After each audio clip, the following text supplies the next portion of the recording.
신구약 성경은 66권으로 이루어져 있습니다. 그리고 각 권은 그 내용에 있어서 서로 다른 주제를 다루며 그 문학 형식도 매우 다양합니다.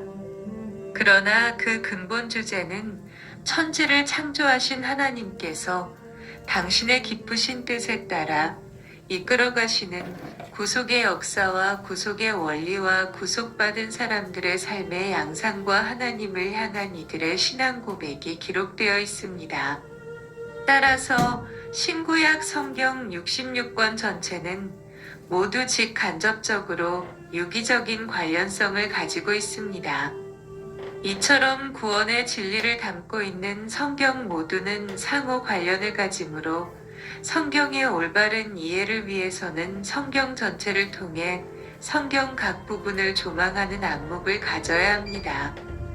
그런데 성경 가운데 시간적으로나 지리적으로 가장 광범위한 내용을 담고 있으며 시작의 책이라 할 수 있는 창세기에 대한 이해는 성경 전체를 이해하는 출발점이 됩니다. 실로 창세기는 성경 전체의 묘판이며 모든 기독교 신앙 체계의 직간접적 출발점이 되는 교리의 모태라 할 수 있습니다. 즉, 창세기는 그 언제인지 정확히 알 수도 없는 하나님께서 천지를 창조하신 역사의 시작 시점으로부터 BC 19세기에 있었던 요셉의 죽음까지 다루는 실로 육구한 시간적 배경을 가집니다. 그리고 하나님 창조의 대상인 해, 달, 별과 같은 우주는 제외하더라도 모든 인간의 향수를 불러일으키는 에덴 동산 및 노아, 홍수 사건 이후 인류의 분산 사건에서 나타나는 바와 같이 실로 가늠키조차 어려운 넓은 지역을 그 지리적 배경으로 합니다. 이를 보다 축소시켜 아브라함 이후의 역사를 보더라도 갈대아 우르에서 출발하여 하란을 거쳐 가나안에 이르고 다시 애굽으로 내려갔다가 가나안으로 돌아오는 넓은 지역을 그 지리적 배경으로 하는 것입니다. 한편 창세기는 기원의 책입니다. 창세기 가운데는 우주, 인간, 안식일, 혼인, 범죄, 구원, 희생제사, 가족, 살인, 문명, 민족, 이스라엘 등 실로 많은 것들의 기원이 기록되어 있습니다.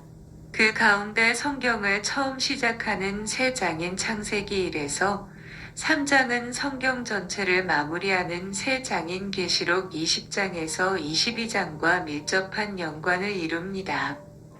즉 창세기 1에서 3장은 천지와 인간의 창조 및 타락 사건을 다루는 반면 요한계시록 20장에서 22장은 타락한 악의 세력에 대한 완전한 징계와 하나님께서 새롭게 창조하신 새하늘과 새 땅에서 구원받은 성도의 영광스러움이 기록되어 있습니다. 성경은 하나님의 창조와 창조 세계의 완전한 회복에 이르는 과정을 다루고 있는 바 바로 1에서 3장은 이 모든 것에 대한 시작 부분인 것입니다. 그 가운데 성경 첫 장을 여는 창세기 1장은 창조장입니다. 여기서는 이 세상의 모든 것이 하나님의 은혜로 창조되는 과정이 실로 장엄하고도 감동적으로 기록되어 있습니다. 이러한 1장은 먼저 하나님께서 무에서 유로 일순간 창조하셨음을 보여주는 1절, 2절과 전 6일간에 걸쳐 우주를 조화 있는 상태로 만드신 사실이 기록된 3절에서 31절로 나누어집니다. 이러한 본문을 고찰해 보건대 실로 만물의 창조는 이 세상이 창조되기 이전에 유일한 존재였던 하나님에 의해 말씀으로 창조되었다는 사실과 더불어 하나님의 창조 사역이 창조 마지막 날 이루어진 인간 창조에 초점이 맞추어져 있다는 사실을 알 수 있습니다. 이처럼 천지 만물과 인간의 기원에 대한 실로 중대하고도 심오한 계시의 말씀을 기록하고 있는 1장이 갖는 구속사적 의의를 살펴보면 다음과 같습니다. 첫째, 전우주와 모든 인생을 다 하나님께서 창조하셨다는 사실은 모든 피조물이 하나님 소유임을 명백히 보여줍니다. 즉, 부모가 자식을 낳고 양육함으로 국권을 갖듯이 하나님께서는 당신이 창조하시고 보호하시는 전 우주와 모든 인생에 대하여 그 누구도 침해할 수 없는 신적인 권리를 가지시는 것입니다. 특히 인간은 하나님의 형상대로 지음받은 하나님의 특별한 창조물입니다.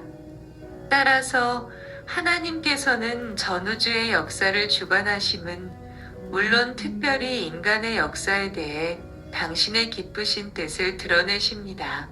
또한 인간을 창조하신 하나님은 결국 인간을 구원하실 수 있는 유일한 분이십니다. 따라서 인간이 절대적으로 신뢰할 수 있는 분은 실로 하나님 한 분밖에 없습니다. 둘째, 이 세상에 존재하는 모든 것은 우연히 왔다가 허무하게 사라지는 것이 아닙니다. 왜냐하면 이 세상에 존재하는 모든 것은 영원하시고 절대하신 창조주 하나님께서 치밀하게 계획하시고 아름답게 창조하신 피조물이기 때문입니다. 이처럼 1장은 모든 존재의 근원을 밝힘으로써 모든 피조물의 대표인 인간이 어떻게 살아야 할지에 대한 교훈을 주고 있습니다. 즉, 모든 인생에게는 창조주 하나님을 섬길 의무가 주어져 있습니다. 따라서 모든 인간은 모든 것의 근원 되시는 하나님께 영광을 돌리기 위한 목적을 가지고 살아야만 하는 것입니다. 셋째, 하나님께서 이 세상 모든 것을 창조하시되 말씀으로 창조했다는 사실은 하나님의 말씀이 갖는 절대적 능력을 알게 합니다.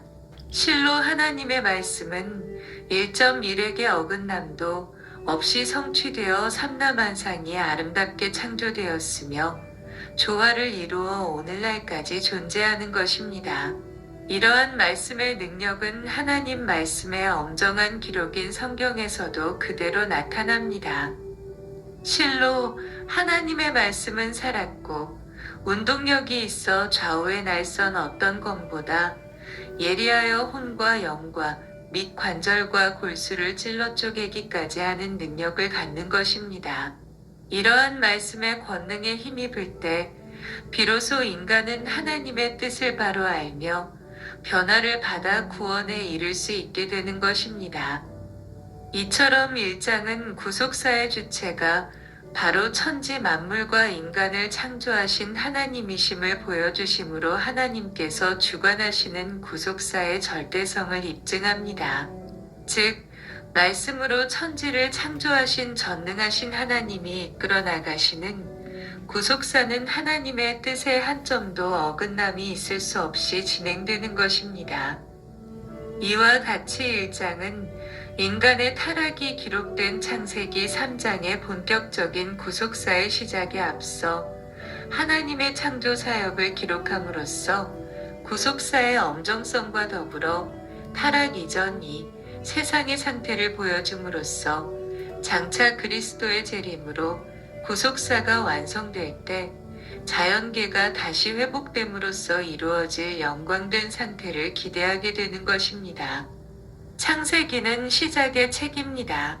따라서 창세기 가운데는 우주 인간 안식일, 결혼, 죄, 문명 등의 시작이 기록되어 있습니다. 그 가운데 본문은 모든 시작의 시작이라 할 수 있는 태초의 천지 창조 사건이 기록되어 있습니다. 성경의 첫 장을 여는 이 천지 창조의 기록은 실로 성경 전체의 역사와 모든 신학의 토대를 제공합니다.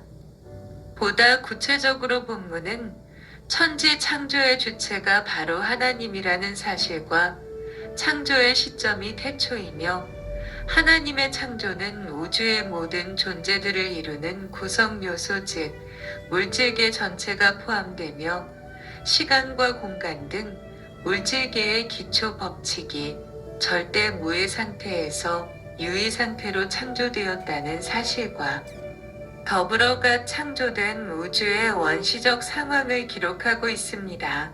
성경은 이처럼 긍정적이고 적극적인 강력한 선언을 담은 짧은 문장으로 그 막을 엽니다. 본문은 사랑과 구원의 책 성경이 갖고 있는 적극성과 힘을 느끼게 해줍니다. 그러면 이제 창세기 1장 2절 말씀을 자세히 살펴보도록 하겠습니다. 1절입니다. 태초에 하나님이 천지를 창조하시니라. 태초에. 이 단어는 바로 그 시초에 란 뜻의 단어입니다. 이는 끝없이 이어지는 시간의 흐름 중 먼 과거에라는 뜻이 아니라 시간의 출발점 자체 즉 역사가 시작된 바로 그 시초를 가리킵니다. 왜냐하면 시간도 결국 하나님의 창조 사건으로 시작된 것이기 때문입니다. 요한복음 1장 1절에 태초에에 해당하는 단어는 시간을 초월한 영원 전에라는 뜻이나 창세기 1장 1절에 태초에는 이제 막 시간이 흐르기 시작한 시간의 출발점을 가리키는 것입니다. 성경이 이러한 태초의 기록으로 시작하고 있는 사실은 기독교가 역사는 저 혼자 흘러가는 것이 아니라 하나님의 섭리에 의하여 인간의 구원을 위한 구속사적 역사관을 가진 종교임을 깨닫게 해줍니다. 여기서 우리는 시간과 공간도 하나님이 창조하신 것으로서 천지 창조 이전에 하나님은 무엇을 하셨나, 우주가 생기기 전에 하나님은 어디에 계셨나 하고 생각하는 것은 어리석은 일임을 기억할 필요가 있습니다. 시간과 공간은 현 우주가 존재하는 양식 또는 차원일 뿐이지 초월자 하나님에게는 적용될 수 없는 것입니다. 하나님이 창세기의 첫 번째 주어로서 자연이 성경 전체의 첫 번째 주어입니다. 우리를 구원하시기 위한 계시의 말씀인 성경 전체의 근본적 주어, 곧 성경 전체의 주체는 하나님이라는 사실이 암시되어 있습니다. 한편 하나님에 해당하는 원어 엘로힘은 강하다, 전능하다 란 단어에서 파생된 단어로 곧 강하고 전능한 분이란 뜻을 가진 하나님의 성우입니다. 특별히 신적인 명칭이 복수 형태로 되어 있는 점은 삼위로 존재하시나 일체이신 기독교의 삼위일체 교리를 시사해주는 명칭이라고 볼 수 있습니다. 바로 이 하나님을 오늘날 우리는 사도신경의 첫 구절에서 전능하사 천지를 만드신 하나님이라고 고백하고 있는 것입니다. 엘로힘, 명칭은 창세기 1장에서만 32회, 그리고 구약에서 약 2500회나 나옵니다. 하나님의 이름은 이 외에도 여호와를 포함한 몇 가지가 더 있는데 하나님의 속성의 일면과 관련된 각각의 고유한 뜻을 갖고 있습니다. 그리고 성경 중에서 상황에 따라 적절히 쓰이고 있습니다. 대략적으로 말하면 본절처럼 하나님의 능력과 위엄이 강조될 필요가 있을 때에는 엘로힘이, 그리고 인간을 구원해 주시는 사랑의 언약과 그 실천에 관련해서는 여호와가 주로 쓰였습니다. 천지를 직역하면 하늘들과 땅입니다. 히브리인들은 하늘을 대기권, 궁창과 그 위의 물, 그리고 천사들이 다니는 맨 위의 하늘 등 세 층으로 이루어졌다고 생각했는데 하늘이 복수로 된 것은 이 사실을 반영한 것입니다. 한편 하늘과 땅처럼 서로 대조되는 단어가 병기된 것은 이 두 단어가 짝을 이루게 함으로써 그 양극 사이에 포함된 전체를 가리키는 문학적 표현이기도 합니다. 창조하시니라. 무에서 유해로의 창조 행위를 지칭하는 신적 용어입니다. 즉, 전능자 하나님의 속성을 가장 명쾌히 보여주는 단어입니다. 그리고 구속사적으로 볼 때 이러한 하나님의 창조는 타락한 인간을 새 피조물로 만드는 재창조 개념으로 승화됩니다. 2절을 살펴봅니다. 땅이 혼돈하고 공허하며 흑암이 깊음 위에 있고 하나님의 신은 수면 위에 운행하시니라. 땅, 원문상 땅을 뜻하는 단어 앞에 접속사가 붙어 있습니다. 따라서 직역하면 그런데 바로 그 땅이란 뜻입니다. 그리고 여기서 바로 그 땅은 지구를 가리키는데 이는 곧 하나님의 주요 관심이 지구로 좁혀졌음을 시사합니다. 실제 이 지구는 인간 삶의 거주지이자 향후 인류 구속사의 무대로서 그 중요성을 지닙니다.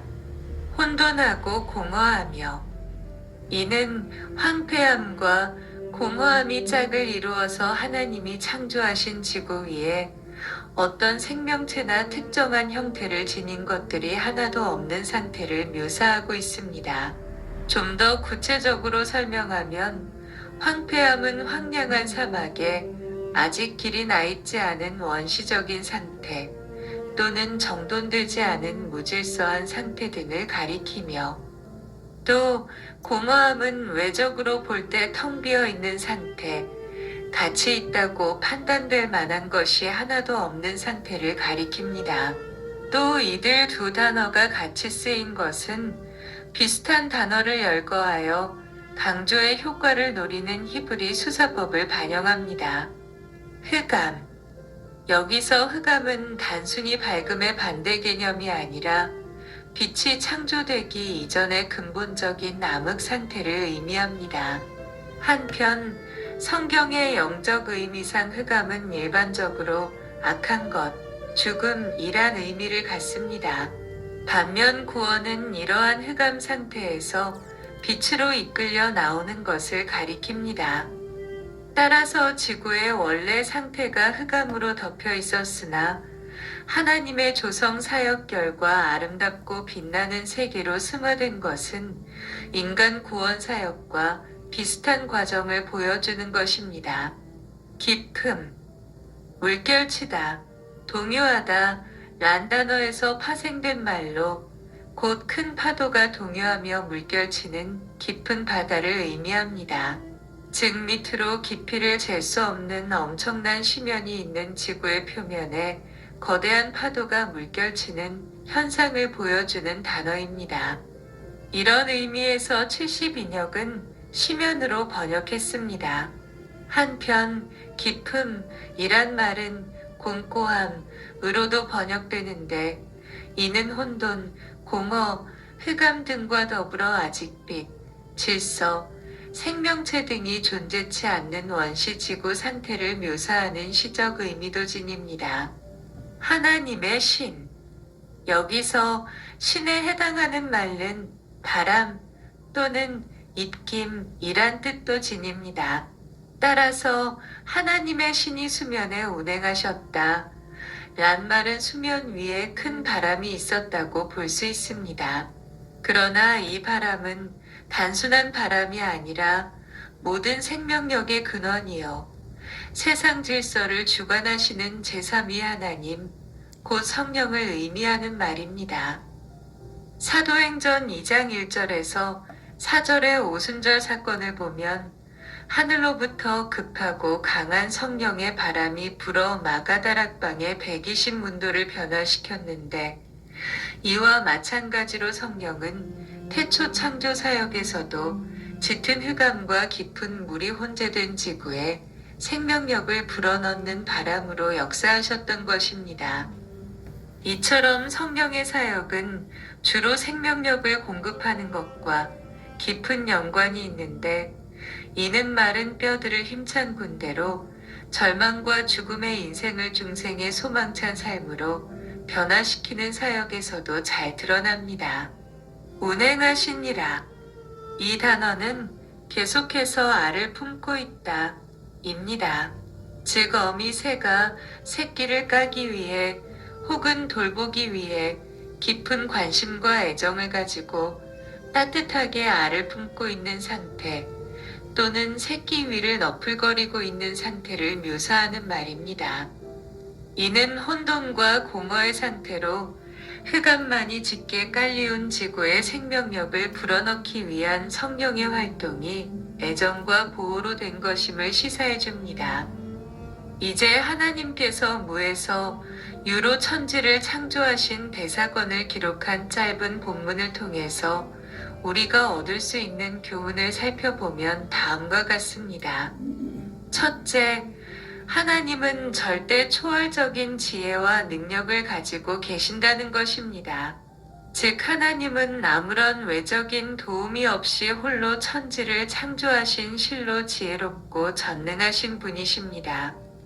따라서 성도들은 마땅히 이러한 하나님을 찬양해야 할 뿐 아니라 각 개인의 인생의 문제와 사회의 문제와 인류의 문제를 맡길 때 모든 문제가 근원적으로 해결됨을 알아야 할 것입니다. 둘째, 이 세상의 모든 것은 그것을 창조하신 하나님의 소유라는 사실입니다. 이것을 인정하는 자만이 자신의 소유와 재능과 시간과 목숨까지 바쳐 하나님을 섬길 수 있는 것입니다. 감사합니다.